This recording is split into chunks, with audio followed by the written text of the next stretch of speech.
Hello and welcome to the 26th episode of When I Was Your Age. I'm your host, Roland Parker, coming from a delightful NFL postseason. And as always, it is a joy, pleasure, and a treat to have you here. Today's guest is one of my oldest and best friends, Slay James. I'm really excited to talk with him about his journey and how much that means to me personally. Before I bring him into the stream, we're going to talk housekeeping first. So make sure that you follow the Instagram at WIWYA pod. We are currently at 1,133 followers, which means so much for all the support that you guys show each week. If you're listening for the first time, consider giving us a follow, and you can do that in these places: Spotify, Apple Podcasts, Amazon Podcasts, and YouTube. You can find the links to all of those places on the link tree in the Instagram bio. And without further ado, we'll go ahead and bring Slay into the stream. Slay, how we doing? What's up with you, man? Doing good. Nothing much. Just taking it easy on my first of 2 days off before I go back into work on Wednesday. Nice, love it. So, okay, tell me about your snow situation, because everybody's situation has been like a little bit different, but I feel like you would have gotten some heavy coverage. Tell me about it. Man, we got huge coverage, and so it started last Sunday, and last Sunday was one of my days off. So I went and saw my girlfriend Taylor out where she is, and Bell Buckle is like 20 minutes from here. And the snow started after, and I was like, I remember the snowpocalypse of 2013. I'm not driving, and her parents were gracious enough to let me crash on their couch.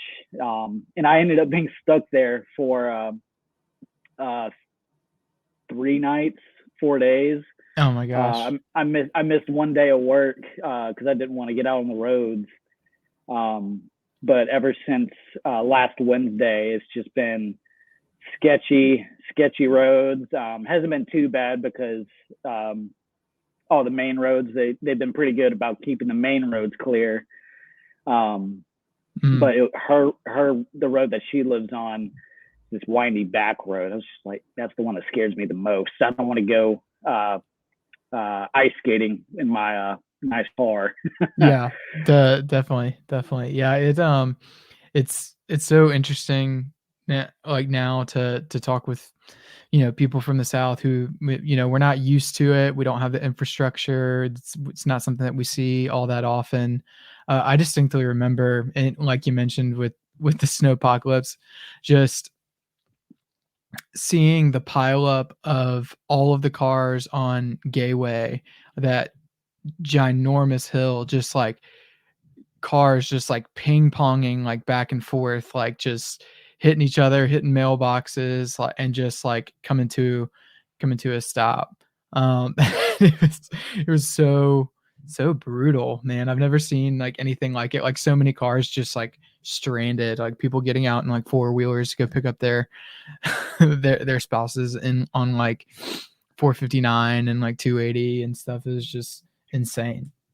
Yeah, I didn't even take my car home from school. I left it in the parking spot at school for 2 days, maybe. I just was like, you know what? The high school's close enough. I can just walk home. Yeah, same. I did the same. This is when I was driving the Taurus, and my dad let me like go down Morgan, like after the snow. He's like, all right, like it's good. They've like sanded and salted it. You still need to be really careful. I want you to have this experience. So I was like freaking out, because if you got going too fast, then you got that bridge and the curve kind of around Western, now Publix. But oof, man, it was cool, but it was nerve wracking to get that experience, especially in like nothing like too scary driving wise. The scariest experience was I was leaving work early Saturday morning, I had covered a shift for a friend of mine. So not only was I leaving on a day that I wasn't supposed to be there, I was leaving from a different place. We have 2 locations, and I left. It was like 5:30 in the morning, and a couple minutes later, my car starts doing something I've never have happened to me in a car before. Is my engine started overheating? Like the temperature gauge was like all the way red. I was like, let's pull over. Yeah. I sent a shout out to my coworkers, and I was like, anybody know of an auto shop nearby? It was, I mean, even it was like still 6 in the morning, but I was lucky enough to have a coworker who's had car issues. He came out, gave me some antifreeze, some coolant, and was able to get me back on the road with no more problems. And I haven't had a problem since. Dude, oh man, that's nerve wracking. To like when you feel like so stranded like that for a car to go out in any, so like when it's early and in extreme conditions, that's tough. Yeah, Oh hate yeah. to see it.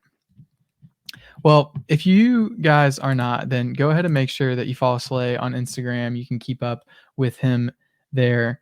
But I think we're going to go ahead and get into some get to know you questions, get an idea of what Slay is all about. So let's dive into that. Slay, Yeah, let's go. where are you from and where do you currently live? I love answering this question because I can't decide. Sometimes I decide to give the whole backstory, and sometimes I don't, just to keep it simple if I don't like plan on interacting with individuals very often. But I'll go with the whole backstory. So I was adopted from Penza, Russia, when I was a year old, by my wonderful parents, Daisy and John. And Shouts out. I've grown up in Birmingham, Alabama. Went through high school there. Just Birmingham is home to me. And right now, I currently live in Murfreesboro, Tennessee. I've been calling this place home since about May of 2023. Nice. Well, love that. So, Mr. Worldwide coming through with that. So what do you do? So we'll touch on it briefly and then dive a little more in depth as we get further into the pod. But what do you do now? Right now, I work for a faith-based recovery program called S2L, or Spring to Life Ministries. I guess my job title officially is recovery coach. But yeah, it's a faith-based addiction recovery center in Woodbury, Tennessee. Our second location, or our second phase, as we call it, is called the Cabin, and that one's in McMinnville, about 40-ish minutes from here, from Murfreesboro. Nice, love that. How old are you? How old am I? Man, I actually had to stop and think about this the other day. I actually brought out my calculator, and I was like, 2023 minus 1996. Okay, I'm 27. Yeah, it's funny because I've been at this point for quite a few episodes now where people this seems to be about the age where we really struggle to like be sure about what age we actually are, because it's kind of in between some major birthdays, I guess, and it feels like I don't know, kind of an in between zone. So yeah, I catch myself doing that all the time. Yeah, it's not a nice whole number. It's not a yeah, nice exactly. Number. Yeah, 20. It's a prime number. So maybe there's something to that, something psychologically we can't get through. I don't know. And like 28 seems like way closer, even by scale, to like your 30s than 27. And I know that it's like a whole year closer, but I don't know. Like it feels further along to 30 than just a year than 27, if that makes sense. Yeah. I think my deal is just growing up, counting wise, like 7 always after 6, and both starting with the letter S. It's just like 6, 7, and then just adding an age quality to it. It's just, wait a minute, am I 26? Mm-hmm. Am I 27? I do It's that just not when a whole number. Yeah, I do that when I'm like counting reps like in the gym. I frequently get lost kind of like around like 5 through 8, and I'm like I don't know what it is, and I'm like trying to use like effort as like my marker for how much I'm doing anyway, but I'm like, did I just do 6 twice? Where am I? It's Exactly. it's so funny to think about something as simple as counting, like you lose track of. Um like that. What piece of media are you currently enjoying? So book, podcast, music, TV. What's kind of your go-to at the moment? My go-to or go-tos at the moment right now, I got to give you some credit because I'm not a very big podcast person. I'm a get in the car, listen to music. But ever since you've started this podcast, you've kind of, every time we've talked, it's just like, hey, have you listened to my podcast? And I was like, yeah, you know me, I'm not a podcast person.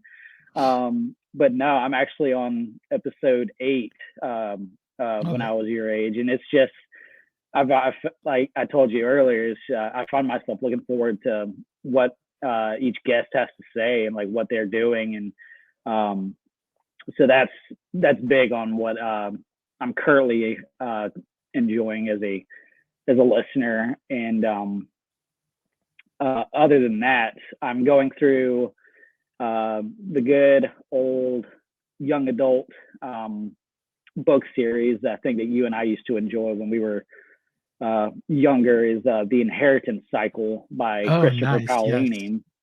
Yeah, man.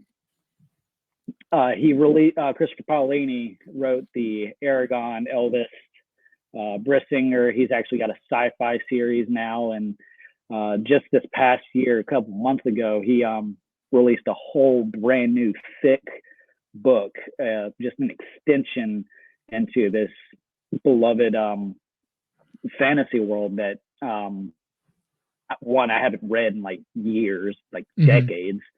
Um, and it's just it.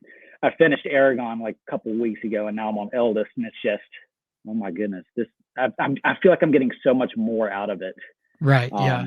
at this age. So I'm reading that, and Taylor and I, we found ourselves going through the Big Bang Theory on Oh, HBO nice. Max. It's funny because we were just on TikTok the other day, and just a clip of Big Bang Theory was going on. And she's like, "Oh, now I want to watch that." And I was like, "Oh, I'll see if I can find it on a streaming platform." And it was Just been working through on it. HBO Max. And so, but she's like watching it on her profile. I'm watching it on mine. She's like ahead of me at this point. Um, she's like in season 3. I'm in season 2. But yeah, it's that's a show that I've been getting into, and it's so funny because I'm starting to see like little bits that uh, Well, you shine like through like each episode. Like for example, Wallowitz, the engineer, he's like, for some reason, whenever he's referencing his mother, he's like, "My mother makes a mean brisket," and that's popped up in a couple episodes. I was like, "Huh." So seeing those like little things like come up in episodes further down the line, it's just like I'm starting to piece together a overarching, like just an overarching story in a world just that yeah. um it's Uh, fun to catch on to. yeah, no doubt. That was a big one that we would sit down and like watch like all together like as a family. It was it was that one, and we would watch The Walking Dead together. Good one. And They're making too many of those now. yeah, dude, they lost me honestly. Kind of probably like season like 3 or 4. I just like, not that it wasn't interesting. I just hit the gap like at like the right moment to like lose interest. Um, and like I loved it. Like the first like few seasons, like some of my favorite like TV like ever, but it just kind of, I don't know, it just kind of fizzled out. I've done that before with other shows too. I've just like really enjoyed it, and then like for whatever reason, just like completely That lost fatigue interest. sets in. Yeah. I've been listening to the Red Rising series, so I got to shout out Kai He. In his episode. He gave his that was what he was doing is he got through Libby. He was like getting the audiobooks and listening to them that way. So I just got the third book. I've been waiting for like several weeks for somebody to give up like their hold in the library. Been working through that, and it's really good. Um, but but yeah, it's Red Rising series. Shout out to Libby. Don't use Amazon. Use go use your local library card. Get the hookup that way. Um, what's something that you consider a luxurious necessity? You said you've been listening to a few episodes, so you probably picked up on some trends here and there. But what's something that you consider a luxurious necessity? Man, this one, along with the national anthem question that you asked, these two I've been really thinking about. I know your example is coffee, but I think Dr. Pepper is my luxurious necessity. I gotta have my Dr. Pepper, even though I don't need it, but like, Yeah, it's nice and refreshing. Very it's your crisp. elixir. It's a yeah. I feel Exactly. that's something that I kind of always associate with you too. Is just I remember the fondness with which you held your Dr. Pepper. I love it, and I love that you've stayed true to that. So, get what how many Dr. Peppers are we consuming a day? And do you think? Let's see. When I go in, I usually take four 12-ounce cans with me to work. If I have a 24 pack in my refrigerator, I just got a new one today. Um, on a safe, I think a safe average would be at least five. 5 a At least day? five Dr. Peppers a day. It's probably Oh not the my best gosh. idea, but 5 a day. I love it. That's awesome. Uh, is it would you ever venture like outside of like the normal Dr. Pepper, like the Dr. Pepper cream soda or anything like that? there have been a couple of times where I've felt frisky and was like, you know what, let's try this cherry flavor or this cream soda flavor. There was this chocolate flavor, this limited edition chocolate flavor that I could never find, but I really wanted Oh, to try I it. haven't seen that. The thing that kind of gave me pause though was when they released the Dr. Pepper Zero Sugar, because I mean you got like Coke Zero, Sprite Zero, all these zero sugar options, and when Dr. Pepper's like, hey, we've got a zero sugar, I was like, okay, but is it actually going to taste Mm-hmm. bad? And to my surprise, it actually tastes very, very similar to an actual Yeah. Dr. Pepper. Yeah. The Diet Dr. Pepper I remember being pretty close to like true to the real thing. Yeah, yeah. Now that doesn't mean I'll actually go out and buy Dr. Pepper Zero Sugar. Just But if somebody offered there, you're like, this will do for the moment. yes, exactly. This will do. I might secretly wish it was a regular Dr. Pepper, but Sure. I'm always grateful to receive a good old DP. Gotcha. So 5. So you're bringing in 4, but you're averaging 5 to Well, work. see, So I take four, and most of the time I'll usually end up drinking one of those in the car on the way there. And if I space them out right, I'll usually have one in the car and then just two throughout my shift in the night. And I'll usually have one on the way back if I am not feeling too thirsty. love it. Love it. All right. So you know this question's coming now is given the opportunity to replace the national anthem with any song on your playlist, what is it? And tell me a little bit about that. Hmm. You said you were thinking about it, so I'm interested to hear what your answer is going to be. The song that just comes to mind or hasn't come to mind.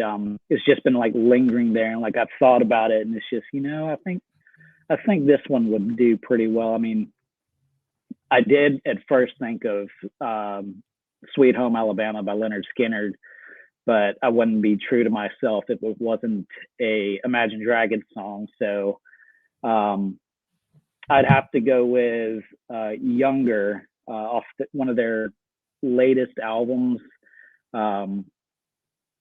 It's just like this really cool song about how like he's singing about how he wishes he could do the things like he used to when he was younger. I mean, something that just we as people just a desire for the past, and it's just such a really beautifully written song, and it's got one of the coolest guitar solos in the entire discography. And I was just thinking, if that was the national anthem, that guitar solo would just get me really amped up for whatever sporting event I was getting ready to watch. Love it. I love to see how it resonates with you. I can't wait to give it a listen. So if you want to hear that song and a handful of other songs selected by guests, we've got them compiled all in a playlist, and it's let me look at the title while it's in front of me of the playlist. You can find the link in the link tree. Yeah, I've been wondering if you've been putting them in a playlist so far. Yep, it's called WIWYA, and then it's called Rah. So it's got like the call of the eagle there. So you can go follow it. But that Very is cool. that is in the link tree. So you can go find it and follow it on Spotify. I don't have an Apple Music version, so sorry about that. But you can at least look at the list there and come up with your own. All right. And last question before we kind of dive in a little further is, how do we know each other?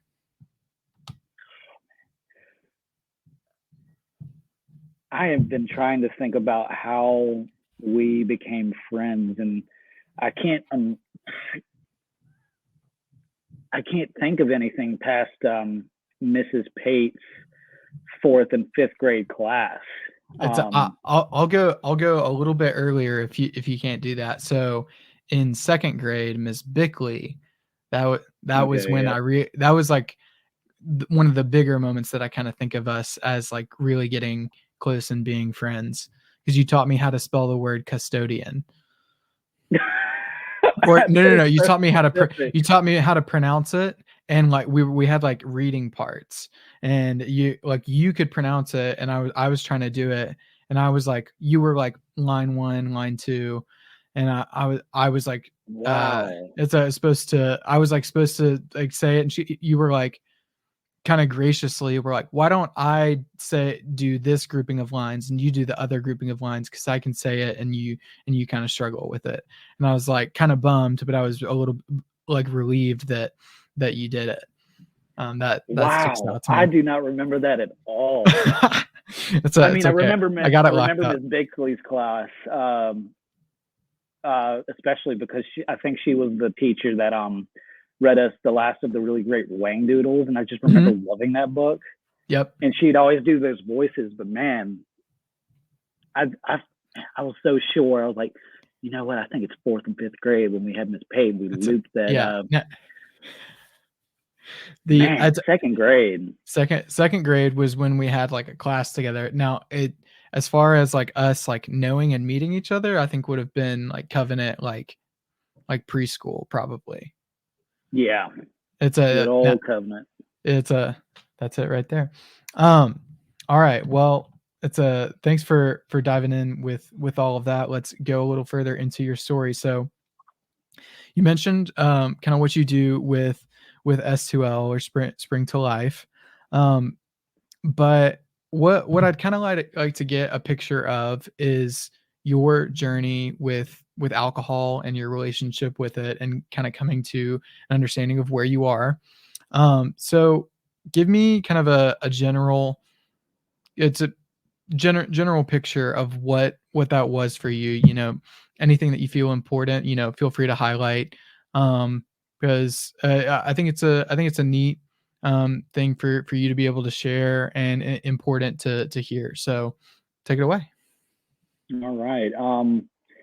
Yeah, just growing up, I mean, you and I know we both were raised with some very good parents. Our parents were very no nonsense, don't do this kind of thing. Like I remember like just feeling or just wishing we could like do certain things like some of the more popular kids were doing, especially like in high school. And I guess alcohol really entered the picture for me when I went off to college. I went to Troy University, and I remember because I rushed a fraternity, and before even I had gone to school, they had like a rush event, and it was a just like a night party, and then the next day we not rafted, we tubed down the Warrior River in Wetumpka, and even then I was just I was terrified to touch alcohol because I knew I was going back to the parents that I have, and it wasn't until I had left the nest and really got to know what alcohol, what it does, and it was just something that, man, hey, I really enjoy this, and didn't think too much of it at the time. It was just something that we fraternity guys did. It was fun. It's fun to do while we are hanging out, while partying, and it was just something that I guess was a normal college thing to do, especially at a young up and coming university, kind of like Troy. Troy was growing really, really exponentially at that time, but it really didn't pose much of a, or I guess it didn't have as much of a hold as I had originally thought, or it had a bigger hold on me than I thought. But in 2017, I had a DUI, and that kind of just forced me to take a step back. Because I mean, with a DUI comes with major consequences, and not only did I have one DUI, I got two DUIs. In the span of 1 week, I got two DUIs, and it had some major repercussions. My parents told me I was coming out of school, I was going to work for a semester, and through the next year of my life, so from 2017, August 2017 through like September of 2018, I was in this program where every single day I'd have to call a number, and if my color was called, I would have to go in for a drug screen, and if I failed a drug screen test, I was going to spend 4 months in jail. So, but apparently that did not scare me enough, because I figured a way around the system. I was like, oh, I can drink on this day because if Monday's a holiday, and if they test me on Tuesday, it'll be gone by the time I have a drink like on Friday or so. So I figured out a way around the system. And if that doesn't tell you the kind of hold that alcohol, especially on someone who can get so addicted to it, that's the kind of hold it can have on a person. And it was just this ball and chain that dragged me down, slowed me down, and just ruined a whole bunch of things in my life, like a bunch of relationships, some really good relationships. They were ruined by my relationship with alcohol. And I've lost so many jobs because of alcohol. And the biggest job I probably regret losing the most was I worked for Robert Luttrell. Yeah. I worked for his woodworking company. They were big commercial woodworking company. We'd like install cabinets and a lot of wood, like just woodwork stuff for commercial businesses, and I really enjoyed it. I'd worked a bunch of jobs, working with my hands, and building stuff was really fun. And I thought I had it pretty stable. I was pretty stable going. I held that job for a good year, but just looking back, the ultimate reason why I lost it was because I was drinking every single night, and drinking very heavily, and like very embarrassed and ashamed to look back on the times where I just did not care. I did not care whatsoever, even when I had coworkers coming up and telling me I smelled like a brewery, like in the shop. And the kind of work that woodworking calls for is just, you got to be focused. You got to be 100% there, and You need just to be sharp. got to be sharp, exactly. And I remember being called into the office, and Mr. Robert sitting me down. He's like, "We got to let you go. You're not progressing." And he never really brought up the whole my whole issue with alcohol, but he kind of was just like, it's like, you don't really have to like live like this. You just because when someone is going through the struggles of addiction, it's just their definition of normal can just be so askew, and they won't even realize it. And but like, so many people on the outside can see it, but yeah, that was probably the biggest job I regret losing due to my addiction with alcohol. And after that, I worked for Amazon for a little bit, and it was February of last year where it was, I guess it's important to tell about the experience with S2L is not my first rehab. The first rehab I went to was a recovery center in Oxford, Mississippi. It was a very secular rehab. No, wasn't focused around like God or faith. It was very professional. Like every class that we went to, we were just being talked to by professionals, by psychiatrists, and needless to say, it worked for a good bit. I was sober for about, I want to say 130 days, but it just crept back in. And it was after that time I got the job with the woodworking company. And it was just such a, it was a drag. It was awful. Just thinking back upon it, just the way that it affected my relationship with my family. My family didn't want me coming over, and like, my parents are sharp. They could tell if I'd been drinking like that day or that the night before. It's just, they could tell, and it breaks my heart, or it didn't break my heart at the time. I was just, man, it's just so crazy how like one doesn't care when they are so lost in that battle. And back to this last February, I was losing my apartment. I couldn't pay for a 2-bedroom, 1-bathroom apartment, and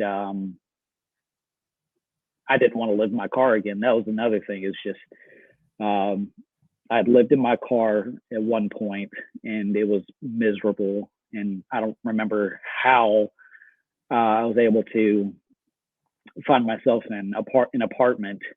But my roommate, he hated it. It was dragging, like, once again, it was dragging me down. All my money I made from these really good and stable jobs, it was 90% was probably going towards alcohol. And then I was barely struggling to make ends meet. But then, just once he decided to move out and break the lease, he actually made me sign a form saying that he could leave and all the responsibility would be on me. And just the hopelessness that I felt. I can actually even paint you a picture. I just remember like the nights leading up to me going to S2L, like I was alone in an apartment, isolated. Power was shut off, so no air conditioning, no TV, no light. And I remember the night before I was gonna go to pack for Tennessee for S2L. Um, I was living above these really nice people. I've never met people probably so genuine in my life, but they provided me with a little lantern. They gave me like a little snack, and they actually they literally cooked me a steak dinner. And Wow. I was just sitting there in the darkness eating a little steak dinner by a little lantern light. Like if that doesn't uh, just spell hopelessness for you, like that is not normal. Mm, And just thinking back, that was like that's one of the darkest moments of my life. It was darkest just before the dawn, and that next day, my parents got me, or my dad got me, and then I just spent that next day packing for S2L. And I went through S2L, and it has radically changed my life.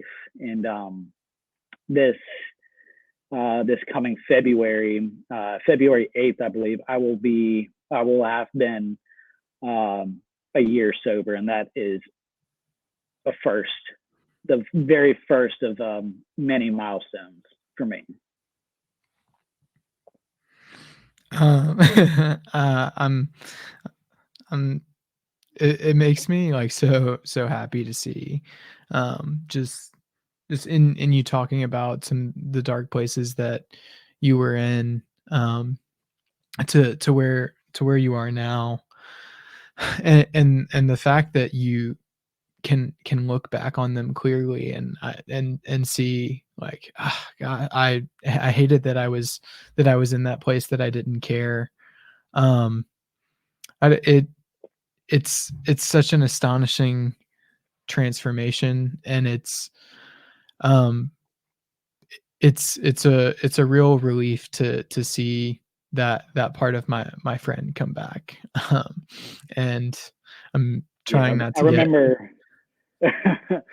Yeah, I remember having a conversation with you like the month or two.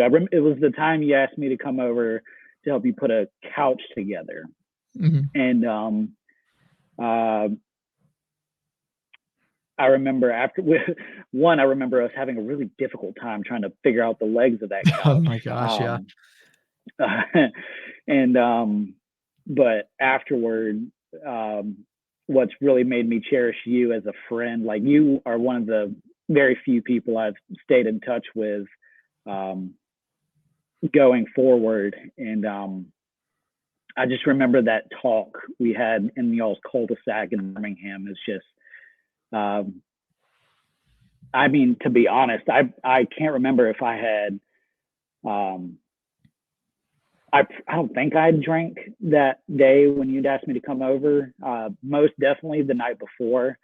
And to be completely transparent, after I was going to leave and we were going to have we had that very like heart to heart talk in your cul-de-sac. I was going to go to a gas station. I knew I could get what I like to drink, and I was going to just do what I normally did. But just looking back at that heart to heart moment, it was just, you could see how broken I was on the inside, and stuff that I didn't want to acknowledge was just, you could see that. And I can't thank you enough for just being that kind of friend who has stuck by me and supported me in any little way you can. Um, just that kind of friendship, that is a gift from God. Thank you, and I'm glad to have had everything that we've had together. It's immeasurable what it means to me. Um, well, I was it when before I started tearing up, I was thinking just I I, I haven't had a guest on the podcast where I've just kind of let them go without feeling the need to kind of ask for clarification on some things. But just hearing kind of you take us through the whole story there. Is I was on the edge of my seat, just kind of listening and taking it all in, and I really appreciate the level of candor that you had in sharing all of that, because I don't I feel like this is the age where we start to identify that, if there is that problem with a relationship with any substance, then it kind of emerges and rears its head around here for a lot of people. um and you were the first like close friend that I had, um that I knew to have, um that troubling relationship with alcohol. And I was wondering what I could do to like be there for you. And it was hard to, I don't know, it was a little bit like neutering to the to the spirit in a sense. Like I was like, oh man, like what do I do? I haven't had that. So like, uh that's why I'm so proud to see in the ways that you've grown, and the things that you're doing with S2L, kind of advocating for others. Tell me about your role in S2L, and maybe you can touch on your own experience, in the program, as you're talking about, your responsibilities and what you're doing for these guys that are in the program. Yeah, definitely. Yeah, this is kind of like the second half. Just S2L is a very, very special place. Like I could tell the moment I got to their campus up in the hills. It's very up on a hill. The road is actually literally called Hill Creek Road. But I remember just first off, the staff, interns, everyone there. It's like you can just feel God's love through these men, uh, because like everybody, all these guys, and if you're not really like, if you're not Christian and you're not really like accustomed to like pure Christianity, you've got guys coming up to you and saying, "Hey, man, I'm so glad you're here. I love you." And for me, I mean, it's like, yeah, it felt kind of weird, but like I knew where these guys, I knew these guys. I knew where their hearts were. I Knew knew what it they were was there rooted to in. help. Yes, exactly. And I could just tell from the moment I got there that this place, especially comparing it to the Oxford Treatment Center in Mississippi, is just God was present every single step of the way. And that was the ultimate issue. Is as soon as I went away to college, I just said, screw church. I'm not going. I'm going to sleep in. I feel like it's time better spent. In my relationship with God, it was just fractured. It was broken right there. And it's something that I like to liken it to the prodigal son, the parable of the prodigal son. And it's just, that's the power that God has. He lets us do our little human things and go about our human ways, like thinking we've got it all figured out. But that's the best part, is just when we mess up, we stumble and we fall, God's always there for us to return to him. And he was waiting for me with open arms. And it was just, I keep telling the guys that I am around, is I don't like saying that I'm above them just being a staff member. I'm going through it with them, Like alongside. um, alongside them, exactly. And oh shoot, I lost my thought. But just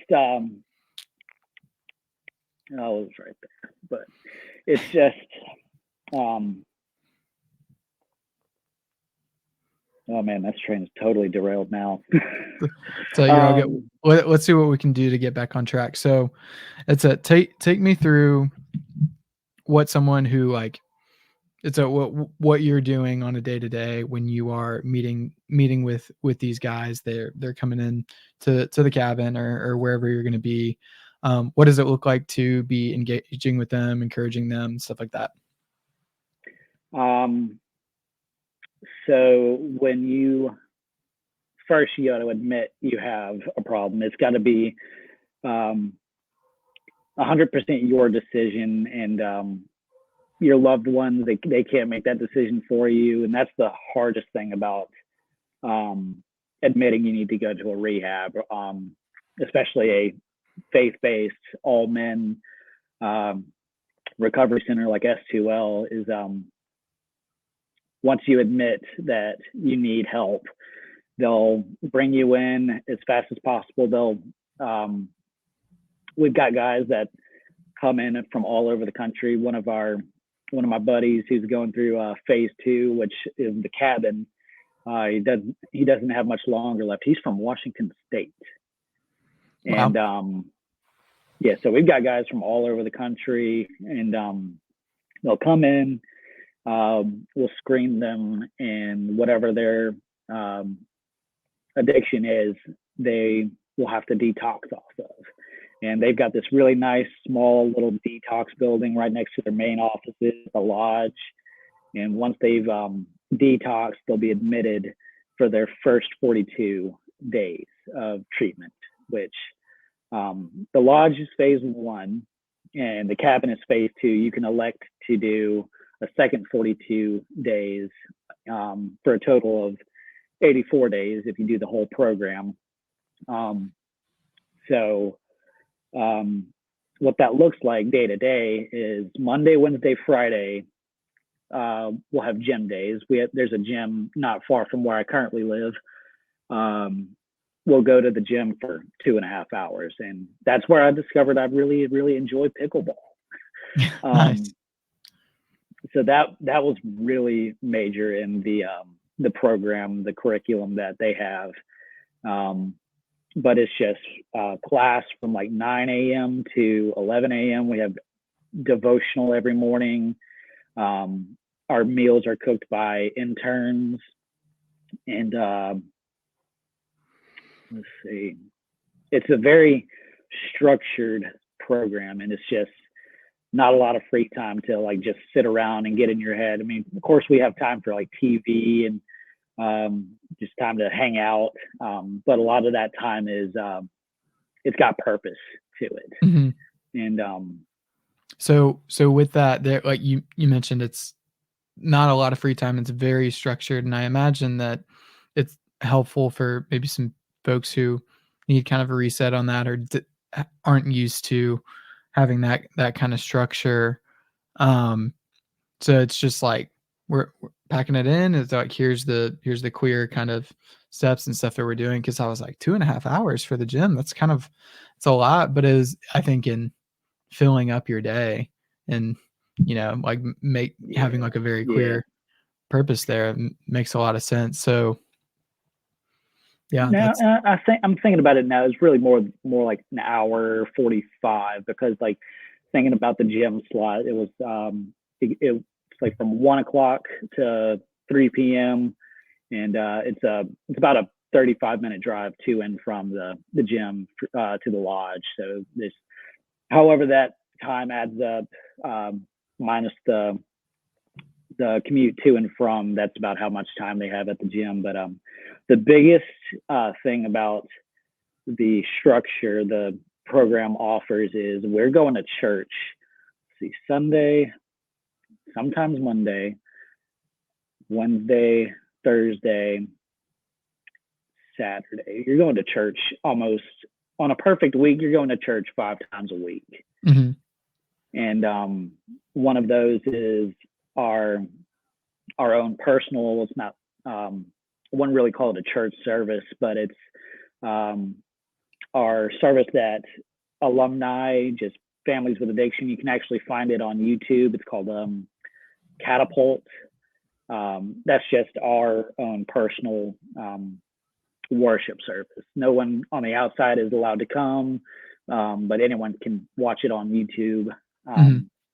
But yeah, that was the biggest thing, and one of the biggest things, even as a staff member, getting to do is just getting to go to all these church services, and yeah, it's huge. It's huge. Just someone who had run away from the church for so long, that amount of church, it can be very overwhelming and very suffocating to someone who doesn't know God at all. It's just, oh my goodness, what in the world have I gotten myself into? Sure, yeah. But yeah, I was lucky enough to go through the program with a great group of guys. We would meet outside of class and have like a little Bible study in the classroom.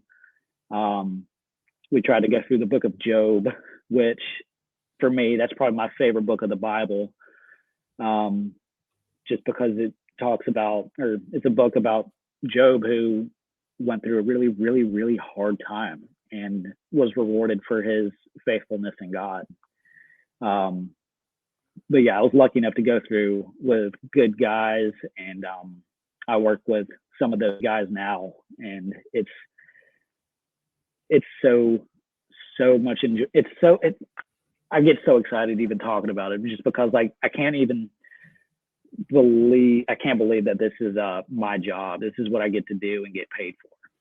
Is just be with these guys and help them, and just go through it with them. Just be with them as they're trying to overcome something that is so difficult to eradicate from one's life. Yeah, absolutely. And yeah, one thing that kind of stands out to me is you said you're going through it like together, like you don't think of yourself as above, like it's kind of happening to you at the same time. And I imagine that's like a really good design for one, like for your sake, to like continue allowing you to be in that environment in a new framework. Like you're helping that's kind of like centering, I would think, in your ability to like stay on like your journey. Is that? Oh yeah. I'm sure that that's helpful, but could you maybe tell us about how that's helpful? Yeah, for sure. And that's another major difference between S2L and another rehab. Been comparing it to Oxford Treatment Center. At Oxford Treatment Center, you're not being talked to like, or well, let me just simplify it. At S2L, pretty much like 99% of the staff are people that have battled addiction and have overcome it. There are people who have literally gone through what one could be going through, and it is nothing like that at a lot of the rehabs. Even faith-based rehabs don't have that caliber of quality to like the staff. It's just going to be not as personable. Like I was thinking about Oxford Treatment Centers, just, yeah, this person is really smart that is leading this class, but do they really know what it's like to just like, do they really know? And like, yeah, they know about the difference science, between like factual and like credible. Like it's like you get it. You have been there, and you really like understand like what these guys are going through. And like it seems like that all the other stuff, like the studies and the, like, hey, here's the psychology of it, here's the facts on how it affects your health, like, and so all that stuff is important, but ultimately, like, someone is probably who's going through this is probably not dealing with this in like a logical sense. Like, oh, I know that this is like bad for me and bad for my relationships, but you mentioned I don't care. Like I didn't care at this time in my life. So there's not that level of personability, or just it's not easy to relate to someone who hasn't gone through it as it is with someone who who has gone through it. And Hmm. yeah, it's huge that how that relationship works. Yeah, I love that it's such a big part of the culture of the people on staff there have all gone through it. It I don't know, it feels like there that helps with the buy-in um for, yeah, I don't know, guests, like the people who are the people staying, like I don't wanna say patients, that doesn't sound right. Like what if for Um, that would be a service recipient. We call them SRs. service recipient. That's perfect, thank you. Um, it feels like there would be a greater degree of buy-in from everyone involved because of the united sense of, like, we're in this together, we've all gone through it, all actively going through it. Um, yeah, that's such a cool thing. Yeah, and the biggest part about it is it's yes, it's a rehab on the outside. Ultimately, what S2L is here to do is just mend that relationship with God, with Christ, and because I went through the program with a guy who really didn't have any addiction. He was just uh, obsessed with women. And I mean, yeah, that can be an addiction, but it was just we've got guys there who have overdosed on fentanyl, heroin, or major alcoholics like I am or I was. He just really didn't have a problem. He was just there and really focused on his relationship with Christ. And man, he kind of got annoying a couple of times, but man, I do miss his just his personality. He was a very friendly individual, and but yeah, it's just the main focus. It's your relationship with God and how God is the one that can set everyone free from any addiction. And I feel like if I don't say the main phrase or the tagline um, that we say is from the rooms of recovery comes the revival of a nation.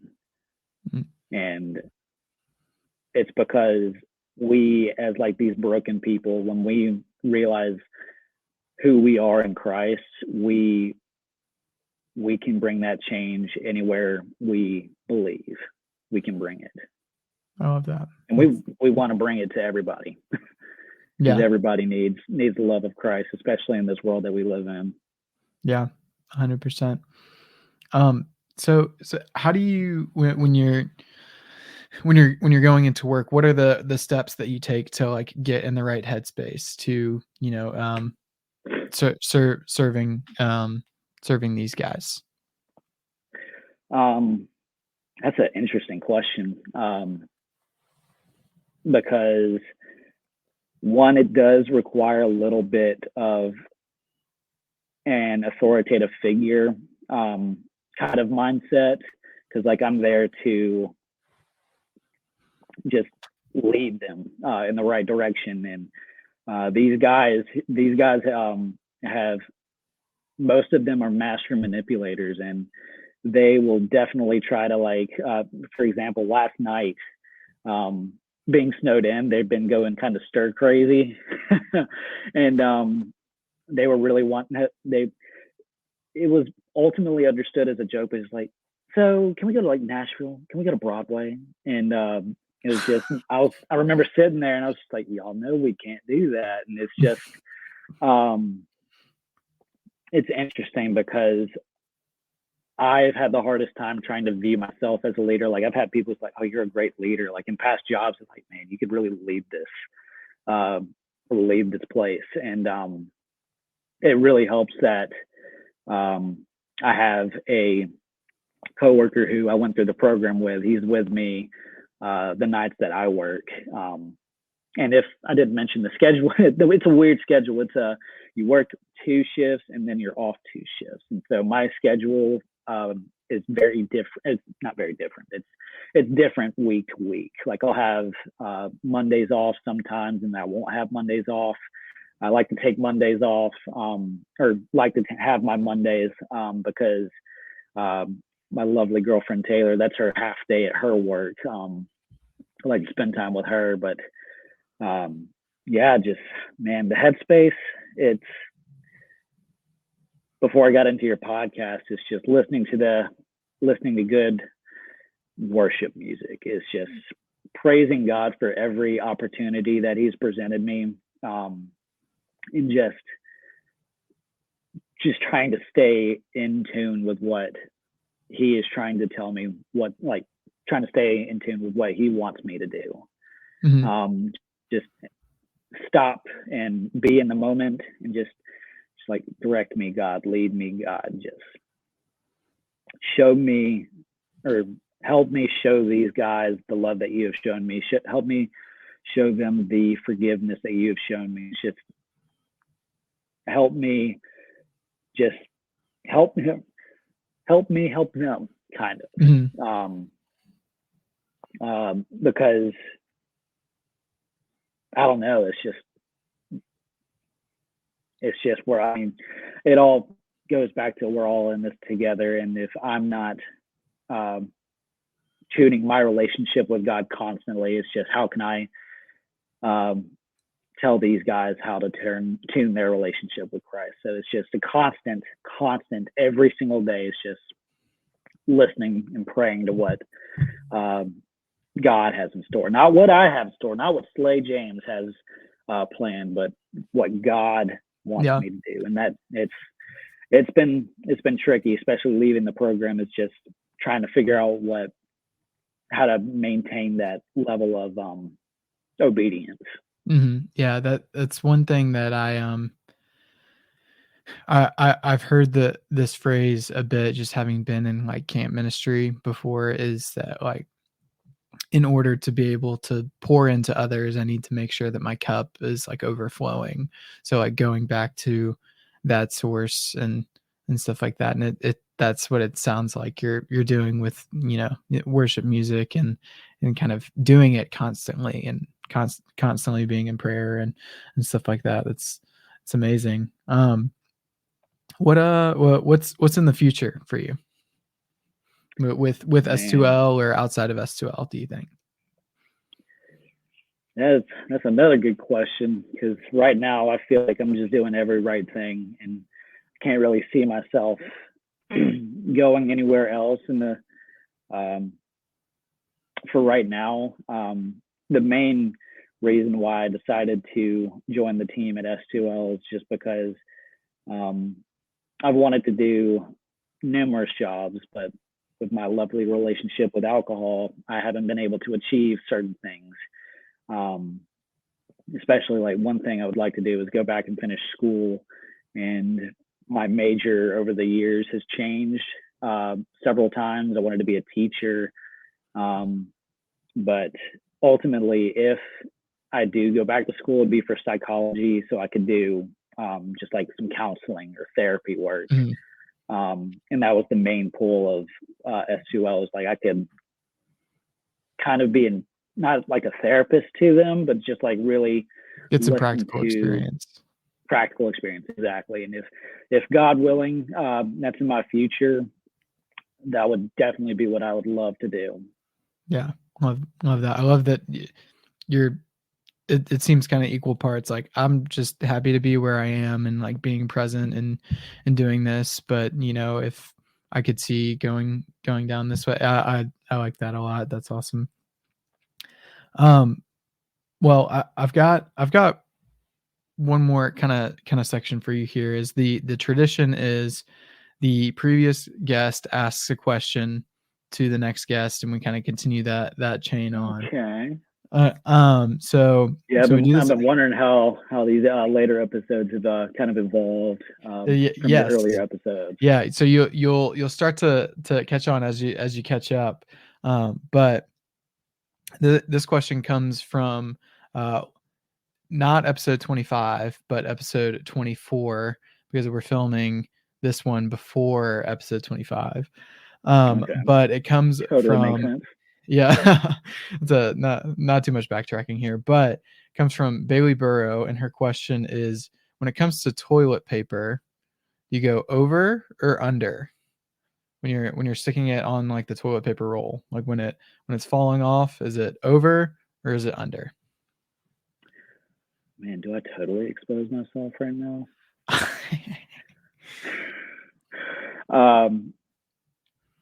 Okay, well, first to answer that question is I don't know. I know it's supposed to go over. I just really like it under. Okay. Because that way I can take it and not Yeah, have you can as just much rip it off. resistance. But now man, I'm really gonna expose myself. But the toilet paper handle thing, it's so weird. It like has a knob, so like when I'm like taking toilet paper off, it catches, and so you got a full roll, it's gonna catch, and you're gonna rip off like 2 squares of toilet paper. So it's just I'm not gonna deal with this. I'm just gonna have it right here behind on the tank. I'm gonna take it. I'm just gonna go. So are you team like neither? Like no over or under? Just like you just want to like like wrap? Pretty much. I hate to deal with that stupid toilet paper holder thing. It's just, and I don't even know. I can't figure out how to change it. Love that. So there's your answer is like in the tech, you know what it should be is over, but really it's going to be neither. Off the record, yeah. I love that. That's awesome. Well, I want to give you the same opportunity now. Is what question would you like to ask whoever comes next? Even though I've spoiled it for you, but we'll I guess we won't be spoiling because Tabby will come before, and then we'll go back in time. So if you've made it this far, you will have known that Tabby was episode 25. But gotcha. Let's see.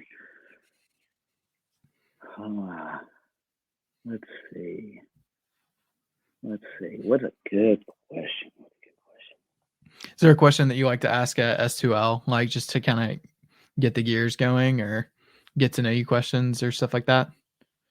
No, it's so laid back there. She's like, I walk in and everybody's like, "Oh, hey, what's up, man? It's good." Like, especially if it's the first of my 2 days on, it's just, "Oh, it's good to see y'all. I haven't seen y'all since Monday." Oh, shoot. Let's see. Do you have a good like would you rather question? Because that's been a good one for us. Would you rather never eat your favorite food ever again, or would you rather never watch TV again? I don't know. This was very. Yeah. Would you rather never eat your favorite food, or would you rather never watch TV ever again? Ooh. Do you have an answer for that, do you think? I feel like if like we're talking never have your favorite food again or like no TV ever. I don't know. I don't feel really good answering one way or the other. I might say there's lots of other really good food out there, so I might say I'm going to lose out on my favorite food. Maybe.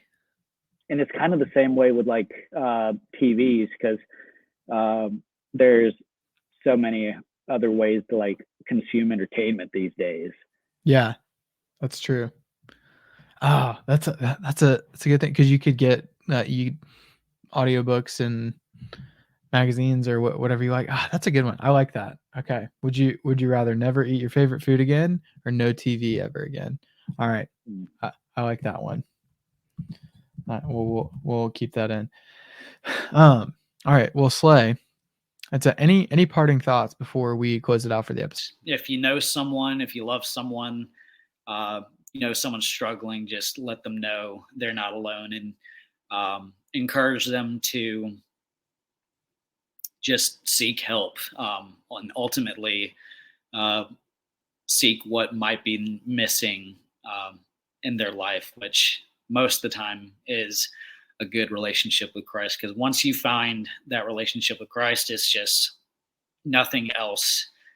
Well, one, nothing else can satisfy, and two, everything else falls into place. I wouldn't be where I am. I wouldn't have this nice place that I live at.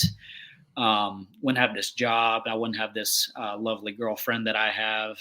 Wouldn't have her goofy little son to play with every time I get to see them. And it's just everything good comes from God. And just that's the message I want other people to know. And especially those who are struggling. And if you need help, S2L could always we'd love to have people struggling at S2L. So love that. Well, thank you for sharing.